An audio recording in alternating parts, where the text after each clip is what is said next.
নমস্কার বন্ধুরা, আজকে কচুর লতি আমি কিভাবে রান্না করেছি সেটাই দেখাবো। প্রথমে কিন্তু লতিগুলোকে আমি হালকা গরম জলে সেদ্ধ করে নিয়েছি।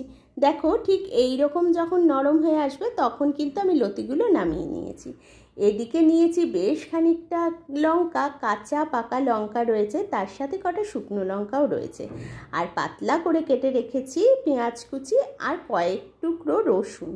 এদিকে কড়াইতে তেল গরম করে দিয়ে দিয়েছি কালো জিরে আর শুকনো লঙ্কা ফোড়ন। কালো জিরেটা যখন বেশ ভালো মতন ফুটে আসবে তখন দিয়ে দেব পাতলা করে কেটে রাখা পেঁয়াজ কুচি দিয়ে বেশ ভালো করে ভেজে নেব। পেঁয়াজের রঙটা যখন খানিকটা পরিবর্তন হয়ে আসবে তখন কিন্তু একে একে মশলাগুলো দিয়ে দেব। মশলার মধ্যে দিয়েছি ওই বাটা পেঁয়াজ আর রসুনের পেস্ট, দিয়েছি লঙ্কার গুঁড়ো আর দিয়েছি হলুদ। আর কিন্তু কিছুই মশলা এখানে দিইনি, জিরে ধনে কোনো কিছুরই গুঁড়ো আমি দেব না।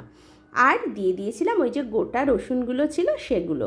লতির সাথে না, এই কচুর লতিটার সাথে তোমার রসুনের টেস্টটা কিন্তু খুব ভালো আসে, আমার তো বেশ ভালো লাগে। তোমরা যদি এই গোটা রসুনটা স্কিপ করতে চাও অবশ্যই করে দিও, অসুবিধা নেই। এবার লতিগুলো দিয়ে কিন্তু খুব ভালো করে ভাজতে হবে। ভাজাটা কিন্তু বেশ একদম জলটা টেনে যাবে, কচুর লতিতে যে জলের পরিমাণটা আছে একদম টেনে যাবে। এটা যত জলটা শুকিয়ে যাবে ততই কিন্তু এটার টেস্টটা ভালো হবে। আর এই ভাজতে ভাজতে একসময় দেখবে কড়াইয়ের নিচে একটু ধরে যাচ্ছে, সেটাকেও ভালো করে নাড়িয়ে নিতে হবে। আর যখন কড়াই থেকে একদম আলগা হয়ে আসে তখনই বোঝা যায় যে এটা কমপ্লিট। এবার দিয়ে দেব নুন আর মিষ্টি স্বাদ অনুযায়ী। দেখো, আমি আজকে চিংড়ি মাছ বাটা দিয়ে কিন্তু করব কচুর লতি, তাই চিংড়ি মাছটাকে বেটে নিয়ে তেলে ভালো করে ভেজে নিচ্ছি। হ্যাঁ, আমি কিছুটা একদম পেস্টের মধ্যে একটু কিন্তু চিংড়ি মাছের অংশ থাকে সেরকমভাবেই বেটে নিয়েছিলাম।